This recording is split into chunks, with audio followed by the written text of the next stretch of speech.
ஏதோ வந்த பெண்களை 4 பெண்களை விரட்டி போனா ஒரு திமுக ஆட்சியில திமுக கொடி போட்டு 4 பெண்களை விரட்டுறது கூட உரிமை இல்லையா? கன்னியாகுமரி கற்களை கொண்டு கொட்டினோம், தென்காசி மலையை உடைச்சு கொட்டினோம், திருநெல்வேலி எம்சாண்ட கொண்டு கொட்டினோம். அவன் குப்பையை கொட்டான், கைது செய்ய வேண்டுமா? அவனை புடாவிலே போட வேண்டுமா? தமிழ்நாட்டில் அதிகமான இளம் விதவைகள் இருக்கான்னு சொல்லி எங்களுடைய மனித புனிதி வாழும் கண்ணகி எங்களுடைய அக்கா கனிமொழி சொன்னாங்க.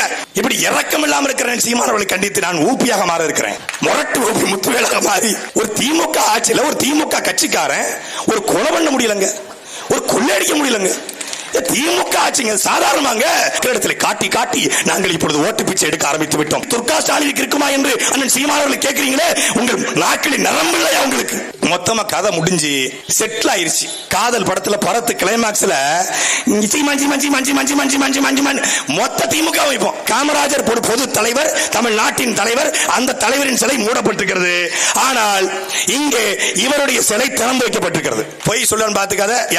Gunasekaran, hello excuse me, hello Karthigai Selvan, hello இந்த பெராமகன் Hari, Thanthi TV Hari, hello please, Nelson Xavier, hello excuse me, கொஞ்சம் நோட்டீஸ் பாயிண்ட்ஸ் இதை வச்சு கொஞ்சம் டிவைட் பண்ணுங்களேன். இவர் நீங்க மூடல, நான் மூடுறேன். நீங்க மூடா சிலைய நான் மூடுறேன். இப்ப நான் கிளிக்கிறது வெறும் பேப்பர் தான். நான் பேப்பர் தான் கிளிக்கிறேன், நான் வேற எதையும் கிளிக்கல. This is not enough. Very very dangerous fellow. திருப்பி வழக்கு போட்டு ஈரோடுக்கு வர வச்சிராத. நான் சுத்தி வளைச்சு பேச விரும்பல. நான் நேரடியாவே மேட்ருக்கு வந்துடுறேன். அரசியல் பண்றீங்களா, அராஜகம் பண்றீங்களா? ஒரு திமுக ஆட்சியில ஒரு திமுக கட்சிக்காரன், ஒரு கழக உடன்பிறப்பு, பெரியார் அண்ணாவுடைய வாரிசு, கலைஞருடைய வாரிசு, ஒரு ஸ்டாலினுடைய வாரிசு, ஏதோ அண்ணா யூனிவர்சிட்டியில போய் ஒரு படிக்கிற மாணவ பிள்ளைய கையை பிடிச்சிருச்சாயா? அதுக்கு யார் அந்த சாரு, யார் அந்த சாரு அப்படின்னு அந்த சீமானவர்கள் ஊர் பூரா கேட்டு இருக்காரு. நான் சொல்றேன், திமுக எத்தனை சார் இருக்காங்க, எந்த சார் நாங்க சொல்றது?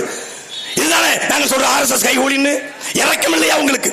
எப்படியெல்லாம் காலில் விழுந்து கலர்னா இப்படித்தான் ஒரு சம்பவம் குஜராத்தில் கூட நடந்துச்சு. இந்த அளவுக்கு வச்சு ஸ்டெப் எடுக்கல, ஏதோ போனா போட்டு விட்டாங்க. ஆனா தமிழ்நாட்டில் கழக ஆட்சி, நாங்கள் ஆரிய ஒழிப்பு ஆரிய ஒழிப்பு ஆரியத்துக்கு எதிரானவர்கள் என்று பேசிட்டு பீகாருக்கு பாப்பா பாண்டே பீகார் பிரசாந்த் கிஷோர் காலில் விழுந்து கெஞ்சி கூத்தாடி 3000 கோடியை கொடுத்து எப்படியோ பொத்துனாப்புல ஆட்சிக்கு வந்தா அந்த ஆட்சியை கெடுப்பதற்கு என்னென்ன வகையில கேடு வரைக்கும் நிக்கிறீங்களே, உங்களுக்கு மனசாட்சி இல்லையா? மரியாதைக்குரிய சீமானவர்களே, இறக்கம் இல்லையா? ஆனா கல்லஞ்சக்காரன் சீமானவர்களே, எவ்வளவு எவ்வளவு கட்சிக்காரன் கலர்றான், கத்துறான், கூச்சிடுறான், ஒப்பாரி வைக்கிறான், ஓலமிடுறான், அது உங்க காதுகளே கேட்கவில்லையா? பெரிய காதலை விட்டு வைத்தால் போதுமா? திமுகவுடைய அந்த அவலம் உங்கள் காதுகளே வந்து சேரவில்லையா? மீத்தேனுக்கு தெரியாம கையெழுத்து போட்டு கொடுத்து கமிஷனை வாங்கின மாதிரி அரிட்டாப்பட்டி டங்ஷனுக்கு கையெழுத்து போட்டு கொடுத்து கமிஷன்ல வாங்கலாம் நினைச்சா அதுல மண்ணள்ளி போட்டு இங்க பொழப்புல வேட்டு வைக்கிறீங்களே, உங்களுக்கு இறக்கம் இல்லையா? எசமானே,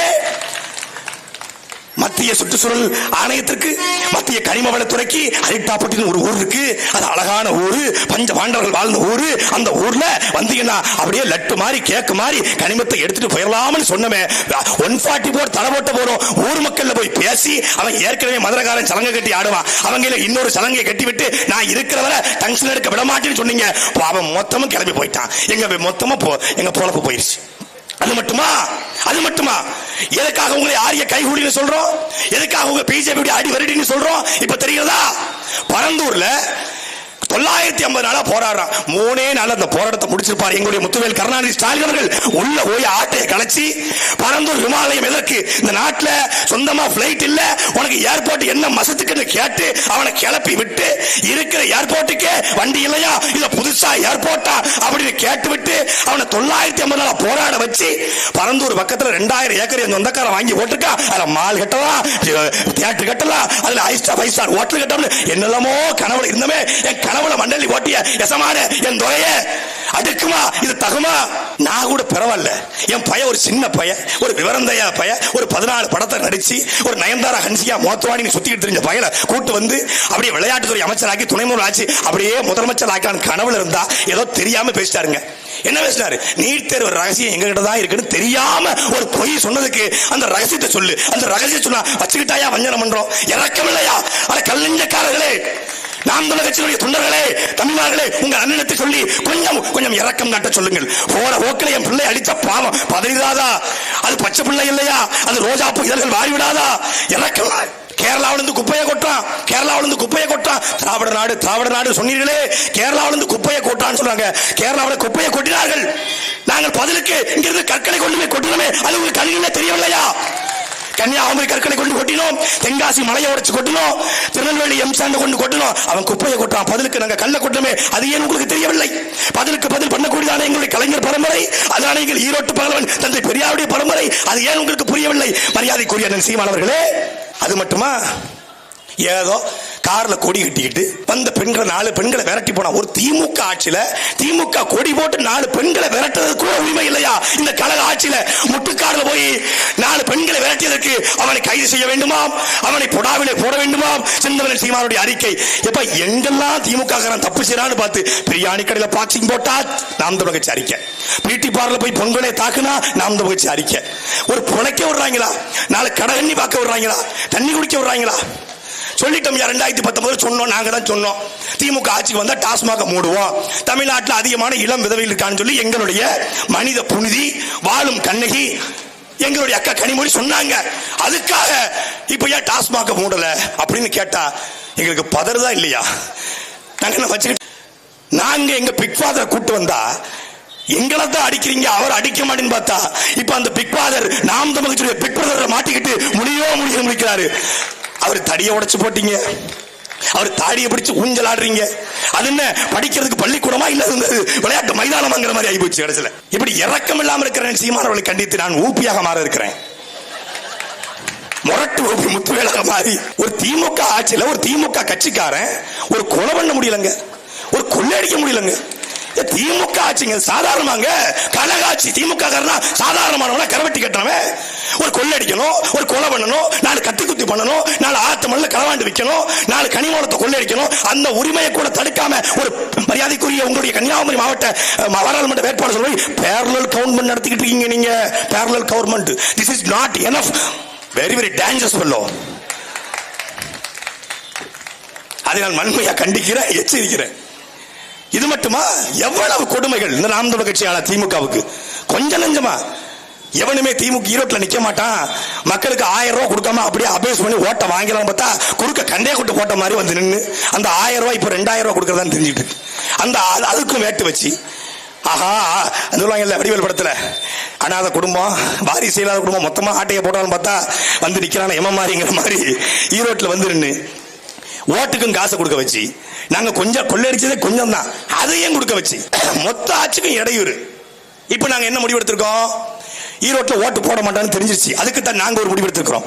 எங்களுடைய கலைஞருடைய 3வது பெரியார், 2வது கலைஞர், 1வது உதயநிதி எங்களுடைய சின்னவர் தலைமையில சின்னவர் சட்டமன்றத்தில் பேசின எங்களுடைய உரையை மக்களிடத்தில் காட்டி காட்டி நாங்கள் இப்பொழுது ஓட்டு பிச்சை எடுக்க ஆரம்பித்து விட்டோம். நாங்கள் ஆட்சிக்கு வந்தால் அனைத்து இல்லத்தரசிகளுக்கு 1000 ரூபாய் என்று சொன்னோம். ஆமாம், லைட்டா போய் சொன்னோம். அதுக்கு பிறகு ஆட்சிக்கு வந்து 2022ஆம் ஆண்டு செப்டம்பர் மாதம் நாங்கள் 1000 ரூபாய் தகுதி வாய்ந்த இல்லத்தரசின்னு அறிவிச்சோம். அதுல 1,10,00,000 பேர் தான் போய் சேர்ந்துச்சு. மீதி இருக்கிற 1,00,00,000 பேர் 10,00,000 பேருக்கு என்ன தகுதி?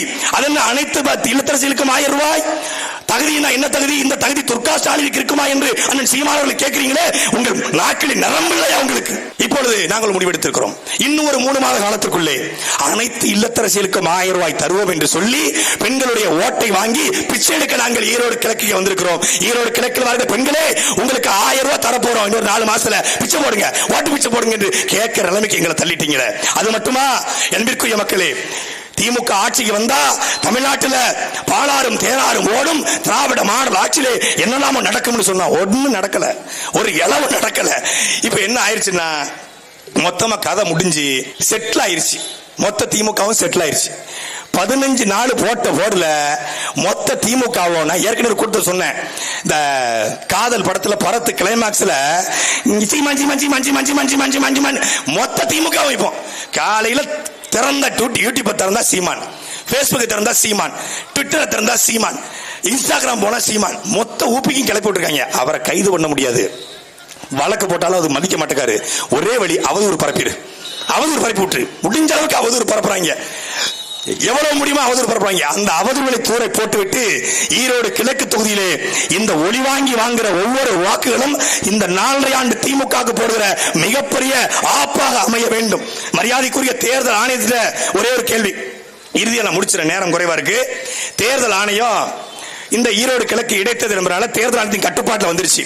கட்டுப்பாட்டில் வந்ததுனால எல்லா தலைவர்களுடைய சிலையும் மூடி இருக்காங்க. மரியாதைக்குரிய எம்.ஜி. ராமச்சந்திரன் அவருடைய சிலை, அம்மையார் ஜெயலலிதாவின் சிலை, தன்மான தலைவர் தாளை தலைவர் முத்தமிழறிஞர் மொத்த தமிழ்நாட்டின் வித்த ஐயா கலைஞர் கருணாநிதியின் சிலை அதெல்லாம் மூடப்பட்டிருக்கிறது. ஆனால் அதே போல எங்களுடைய தாத்தா 14,000 பள்ளிக்கூடங்களை திறந்து எங்களை படிக்க வைத்த கர்ம வீரர் காமராஜருடைய சிலையும் அங்கே மூடப்பட்டிருக்கிறது. நல்லா பார்த்துக்கோங்க, காமராஜருடைய சிலையும் மூடப்பட்டிருக்கிறது. காமராஜர் இப்போ எந்த கட்சிக்கும் தலைவரா இல்ல, அவர் கட்சியா அவர் வச்சிருந்த கட்சியும் இப்ப இல்ல, கடைசியில் அவர் காங்கிரஸ் கட்சியிலும் இல்ல. ஆனா காமராஜர் பொது தலைவர், தமிழ்நாட்டின் தலைவர், அந்த தலைவரின் சிலை மூடப்பட்டிருக்கிறது. ஆனால் இங்கே இவருடைய சிலை திறந்து வைக்கப்பட்டிருக்கிறது.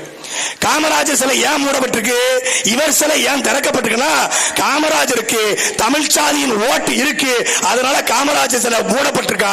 இவருக்கு ஓட்டே இல்லையா, ஒத்த ஓட்டா, அதுவும் செத்த ஓட்டா, அதனால இவர் சிலை திறந்து வைக்கப்பட்டிருக்கா. பொய் சொல்லு பாத்துக்காத. Gunasekaran, hello excuse me, hello Karthigai Selvan, hello இந்த பெராமகன் Hari, Thanthi TV Hari, hello please, Nelson Xavier, hello excuse me, கொஞ்சம் நோட் திஸ் பாயிண்ட்ஸ், இதை வச்சு கொஞ்சம் டிபேட் பண்ணுங்களேன். இது ஏன் மூடப்பட்டிருக்கு, இது ஏன் திறக்கப்பட்டிருக்கு, இது ஏன் மூடப்பட்டிருக்கு, இது ஏன் திறக்கப்பட்டிருக்கு? இவர் என்ன பொது தலைவரா? இவரை திமுக தன்னுடைய துண்டறிக்கையில இவர் படத்தை போட்டு ஓட்டு கேக்குது. இவர் படத்தை போட்டு ஓட்டு கேட்கும் போது இவர் சிலையை மட்டும் எப்படா மூடாம வச்சீங்க? இவர் என்ன பொது தலைவரா? இவர் திராவிட தலைவர், திமுக தலைவர். இவர் சிலையை எப்படி இவர் நீங்க மூடல, நான் மூடுறேன். நீங்க மூடா சிலைய நான் மூடுறேன். நான் அந்த சிலையை முடிட்டேன். இப்ப நான் கிழிக்கிறது வெறும் பேப்பர் தான். நான் பேப்பர் தான் கிழிக்கிறேன், நான் வேற எதையும் கிழிக்கல. இதை ஒரிஜினலா கிழிக்க எனக்கு அடுத்தால எங்க ஊர் கருப்பசாமி, எங்க குலசாமி, தமிழ் இனத்தினுடைய தலைவன் வருவாரு, அவர் கிழிப்பார். நான் பேப்பர் தான் கிழிச்சிருக்கிறேன். திருப்பி வழக்கு போட்டு ஈரோடு வர வச்சிடாத. அதனால அன்பிற்குரிய மக்களே, நகைச்சுவைக்காக சிரிக்க சொல்லல. 4 ஆண்டு கால ஆட்சி நாரி போன திமுகவை சாட்சி, படுத்து போன ஆட்சி அது பரந்தூரே சாட்சி, வெக்கங்கட்ட ஆட்சி அதுக்கு வேங்கவேல சாட்சி, அசிங்கப்பட்ட ஆட்சி அதுக்கு அண்ணா பல்கலைக்கழகமே சாட்சி. இந்த கேடுகட்ட ஆட்சிக்கு முடிவுரை எழுத பிப்ரவரி மாதம் 5ஆம் தேதி 2ஆம் எண்ணில் நிற்கிற எங்களுடைய அக்கா இந்த நிலத்திலே ஈரோடு களத்தில் நிற்கிற போராளியாக, தலைவன் படையிலிருந்த அந்த போராளிக்கு நிகராக தமிழ் தேசிய களத்திலே தொய்வின்றி துரோகம் செய்யாமல் உழைக்கிற எங்கள் அக்காலை 2016 களத்திலே 19 21 24 4 தேர்தலில் களத்தில் நிப்பாட்டி பயிற்சி எடுத்த ஒரு தேர்தல் களத்தில் இருக்கிற சீதா லட்சுமிக்கு மைக்கு சின்னத்திலே வாக்களித்து வெற்றி பெற செய்யுங்கள். நீங்கள் செலுத்துகிற ஒவ்வொரு வாக்கும் நம் இனம் மானம் காக்கும். நன்றி, வணக்கம்.